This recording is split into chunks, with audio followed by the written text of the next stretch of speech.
श्री साई सच्चरित्र अध्याय 23 योग और प्यास श्यामा की सर्पदंश से मुक्ति विषुचिका हैजा निवारणार्थ नियमों का उल्लंघन गुरु भक्ति की कठिन परीक्षा। प्रस्तावना। वस्तुतः मनुष्य त्रिगुणमय तीन गुण अर्थात सत्वर्जतम है तथा माया के प्रभाव से ही उसे भासित होने लगता है कि मैं शरीर हूँ। दैहिक बुद्धि के आवरण के कारण ही वह ऐसी धारणा बना लेता है कि मैं ही कर्ता और उपभोग करने वाला हूँ और इस प्रकार वह अपने को अनेक कष्टों में स्वयं फंसा लेता है। फिर उसे उससे छुटकारे का कोई मार्ग नहीं सूझता। मुक्ति का एकमात्र उपाय है गुरु के श्री चरणों में अटल प्रेम और भक्ति। सबसे महान अभिनयकर्ता भगवान साई ने भक्तों को पूर्ण आनंद पहुंचाकर उन्हें निज स्वरूप में परिवर्तित कर लिया है। उपर्युक्त कारणों से हम साई बाबा को ईश्वर का ही अवतार मानते हैं, परंतु वे सदा यही कहा करते थे कि मैं तो ईश्वर का दास हूँ।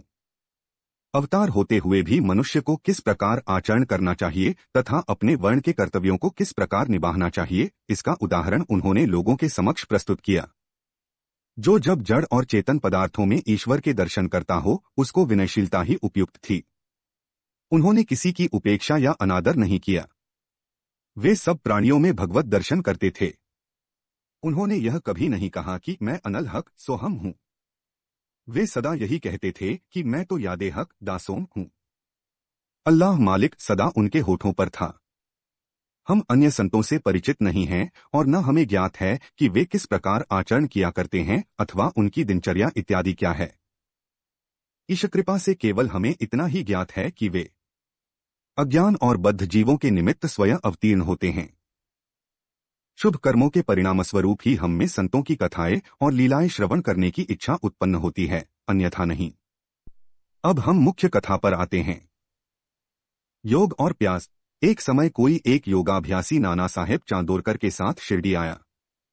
उसने पातंजलि योग सूत्र तथा योगशास्त्र के अन्य ग्रंथों का विशेष अध्ययन किया था, परंतु वह व्यावहारिक अनुभव से वंचित था।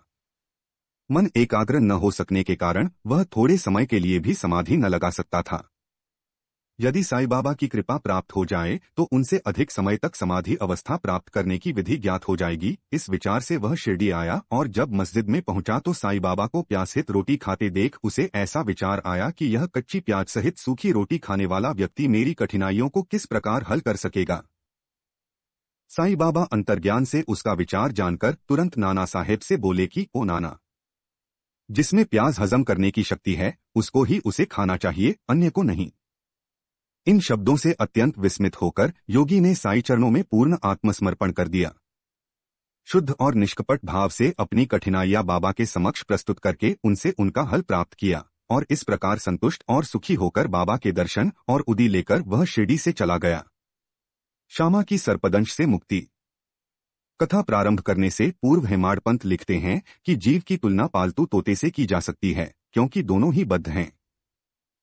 एक शरीर में तो दूसरा पिंजड़े में, दोनों ही अपना बद्धावस्था को श्रेयस्कर समझते हैं। परंतु यदि हरिकृपा से उन्हें कोई उत्तम गुरु मिल जाए और वह उनके ज्ञान चक्षु खोलकर उन्हें बंधन मुक्त कर दे तो उनकी चेतना का स्तर उच्च हो जाता है, जिसकी तुलना में पूर्व संकीर्ण स्थिति सर्वथा तुच्छ ही। गत अध्याय में किस प्रकार श्री मिरीकर पर आने वाले संकट की पूर्व सूचना देकर उन्हें उससे बचाया गया, इसका वर्णन किया जा चुका है। पाठकवृंद अब उसी प्रकार की एक और कथा श्रवण करें। एक बार श्यामा को विषधर सर्प ने उसके हाथ की उंगली में डस लिया। समस्त शरीर में विष का प्रसार हो जाने के कारण वे अत्यंत कष्ट का अनुभव करके क्रंदन करने लगे कि अब मेरा अंतकाल समीप आ गया है। उनके इष्ट मित्र उन्हें भगवान बिरोबा वीरभद्र के पास ले जाना चाहते थे, जहां इस प्रकार की समस्त पीड़ाओं की योग्य चिकित्सा होती है, परंतु श्यामा मस्जिद की ओर ही दौड़ा, अपने बिरोबा वीरभद्र श्री साईं बाबा के पास। जब बाबा ने उन्हें दूर से आते देखा तो वे झिड़कने और गाली देने लगे। वे क्रोधित होकर बोले, अरे ओ नादान कृतघ्न बम्मन, ऊपर मत चढ़, सावधान यदि ऐसा किया तो। और फिर गर्जन करते हुए बोले, हट दूर हट, नीचे उतर। श्री साईं बाबा को इस प्रकार अत्यंत क्रोधित देख श्यामा उलझन में पड़ गया और निराश होकर सोचने लगा कि केवल मस्जिद ही तो मेरा घर है और साईं बाबा मात्र असहायों के आश्रयदाता हैं, और जब वे ही इस प्रकार मुझे यहाँ से भगा रहे हैं तो मैं अब किसकी शरण में जाऊं। उसने अपने जीवन की आशा ही छोड़ दी और वहीं शांतिपूर्वक बैठ गया। थोड़े समय के पश्चात जब बाबा पूर्ववत शांत हुए तो श्यामा ऊपर आकर उनके समीप बैठ गया। तब बाबा बोले, डरो नहीं, तिल मात्र भी चिंता मत करो, दयालु फकीर तुम्हारी अवश्य रक्षा करेगा। घर जाकर शांति से बैठो और बाहर न निकलो। मुझ पर विश्वास कर निर्भय होकर चिंता त्याग दो। उन्हें घर भिजवाने के पश्चात ही पीछे से बाबा ने तात्या पाटिल और काका साहेबा दीक्षित के द्वारा यह कहला भेजा कि वह इच्छानुसार भोजन करें, घर में टहलते रहें, लेटें नहीं और न शयन करें। कहने की आवश्यकता नहीं कि आदेशों का अक्षरशः पालन किया गया और थोड़े। यह सांप पिछले जन्म में बम्मन था, इसकी ओर यह संकेत है। सांप को ब्राह्मण भी माना जाता है। थी समय में ही वे पूर्ण स्वस्थ हो गए। इस विषय में केवल यही बात स्मरण योग्य है कि बाबा के शब्द हट, दूर हट, नीचे उतर श्यामा को लक्ष्य करके नहीं कहे गए थे, जैसा कि ऊपर से प्रतीत होता है, वरन उस सांप और उसके विष के लिए ही यह आज्ञा थी, अर्थात श्यामा के शरीर में विष न फैलाने की आज्ञा थी। अन्य मंत्र शास्त्रों के विशेषज्ञों की तरह बाबा ने किसी मंत्र या मंत्रोक्त चावल या जल आदि का प्रयोग नहीं किया।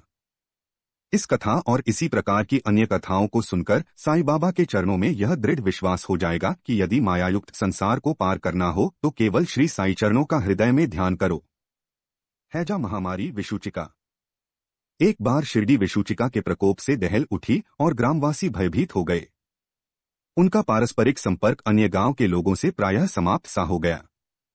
तब गांव के पंचों ने एकत्रित होकर 2 आदेश प्रसारित किए। प्रथम, लकड़ी की एक भी गाड़ी गांव में न आने दी जाए। द्वितीय, कोई भी बकरे की बलि न दे। इन आदेशों का उल्लंघन करने वाले को मुखिया और पंचों द्वारा दंड दिया जाएगा। बाबा तो जानते ही थे कि यह सब केवल अंधविश्वास ही है और इसी कारण उन्होंने पंचों के आदेशों की कोई चिंता न की। जब ये आदेश लागू थे तभी एक लकड़ी की गाड़ी गांव में आई। सबको ज्ञात था कि गांव में लकड़ी का अधिक अभाव है, फिर भी लोग उस गाड़ी वाले को भगाने लगे। यह समाचार कहीं से बाबा के पास पहुंच गया। तब वे स्वयं वहां आए और गाड़ी वाले से गाड़ी मस्जिद में ले चलने को कहा। बाबा के विरुद्ध कोई चूंचपाट तक भी न कर सका। यथार्थ में उन्हें धूनी के लिए लकड़ियों की अत्यंत आवश्यकता थी और इसीलिए उन्होंने वह गाड़ी मोल ले ली। एक महान अग्निहोत्र की तरह उन्होंने जीवन भर धूनी को चैतन्य रखा। बाबा की धूनी दिन रात प्रज्वलित रहती और इसलिए वे लकड़ियां एकत्रित करके रखते थे। बाबा का घर अर्थात मस्जिद सबके लिए सदैव खुली थी। उसमें किसी ताले चाबी की आवश्यकता न थी।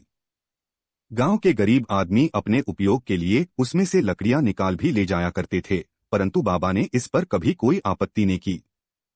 बाबा तो संपूर्ण विश्व को ईश्वर से उत्प्रोत देखते थे, इसलिए उनमें किसी के प्रति घृणा या शत्रुता की भावना न थी। पूर्ण विरक्त होते हुए भी उन्होंने एक साधारण गृहस्थ का उदाहरण लोगों के समक्ष प्रस्तुत किया। गुरुभक्ति की कठिन परीक्षा। अब देखिए दूसरे आदेश की भी बाबा ने क्या दशा की। वह आदेश लागू रहते समय कोई मस्जिद में एक बकरा लाया था। वह अत्यंत दुर्बल, बूढ़ा और मरने ही वाला था। उस समय मालेगांव के फकीर पीर मोहम्मद उर्फ बड़े बाबा भी उनके समीप ही खड़े थे। बाबा ने उन्हें बकरा काटकर बलि चढ़ाने को कहा। श्री साईं बाबा बड़े बाबा का आदर किया करते थे, इस कारण वे सदैव उनके दाहिनी ओर ही बैठा करते थे। सबसे पहले वे ही चिलम पीते और फिर बाबा को देते, बाद में अन्य भक्तों को। जब दोपहर को भोजन परोस दिया जाता तब बाबा बड़े बाबा को आदरपूर्वक बुलाकर अपने दाहिनी ओर बिठाते और तब सब भोजन करते। बाबा के पास जो दक्षिणा एकत्रित होती उसमें से वे 50 रुपए प्रतिदिन बड़े बाबा को दे दिया करते थे। जब वे लौटते तो बाबा भी उनके साथ 100 कदम तक जाया करते थे। उनका इतना आदर होते हुए भी जब बाबा ने उनसे बकरा काटने को कहा तो उन्होंने अस्वीकार कर स्पष्ट शब्दों में कह दिया कि बलि चढ़ाना व्यर्थ ही है। तब बाबा ने श्यामा से बकरे की बलि के लिए कहा। वे राधा कृष्ण माई के घर जाकर एक चाकू ले आए और उसे बाबा के सामने रख दिया। राधा कृष्ण माई को जब कारण का पता चला तो उन्होंने चाकू वापस मंगवा लिया।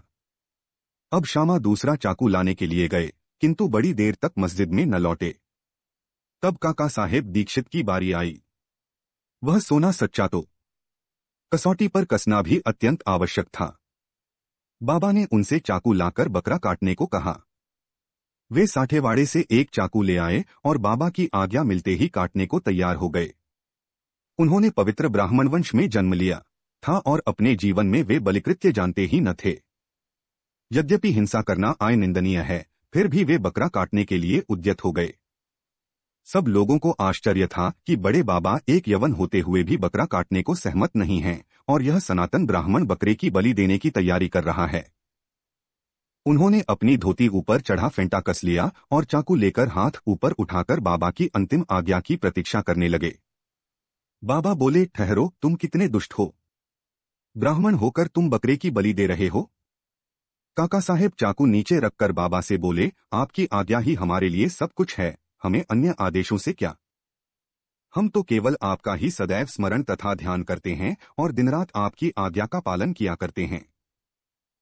हमें यह विचार करने की आवश्यकता नहीं कि बकरे को मारना उचित है या अनुचित, और न हम इसका कारण ही जानना चाहते हैं। हमारा कर्तव्य और धर्म तो निःसंकोच होकर गुरु की आज्ञा का पूर्णतः पालन करने में है। तब बाबा ने काका साहेब से कहा कि मैं स्वयं ही बलि चढ़ाने का कार्य करूंगा। तब ऐसा निश्चित हुआ कि तकिए के पास जहां बहुत से फकीर बैठते हैं, वहां चलकर इसकी बलि देनी चाहिए। जब बकरा वहां ले जाया जा रहा था, रास्ते में गिरकर वह मर गया। तभी भक्तों के प्रकार का वर्णन कर श्री हेमाडपंत यह अध्याय समाप्त करते हैं। भक्त 3 प्रकार के हैं, 1 उत्तम, 2 मध्यम और 3 साधारण। प्रथम श्रेणी के भक्त वे हैं जो अपने गुरु की इच्छा पहले से ही जानकर अपना कर्तव्य मानकर सेवा करते हैं। द्वितीय श्रेणी के भक्त वे हैं जो गुरु की आज्ञा मिलते ही उसका तुरंत पालन करते हैं। तृतीय श्रेणी के भक्त वे हैं जो गुरु की आज्ञा सदैव टालते हुए पग पग पर त्रुटि किया करते हैं। भक्तगण यदि था परंतु उसको अपनी जागृत बुद्धि और धैर्य धारण कर दृढ़ विश्वास स्थिर करें तो निःसंदेह उनका आध्यात्मिक ध्येय उनसे अधिक दूर नहीं है। श्वासोच्छ्वास का नियंत्रण, हठ योग या अन्य कठिन साधनाओं की कोई आवश्यकता नहीं है। जब शिष्य में उपर्युक्त गुणों का विकास हो जाता है और जब अग्रिम उपदेशों के लिए भूमिका तैयार हो जाती है, तभी गुरु स्वयं प्रकट होकर उसे पूर्णता की ओर ले जाते हैं। अगले अध्याय में बाबा के मनोरंजक हास्य विनोद के संबंध में चर्चा करेंगे।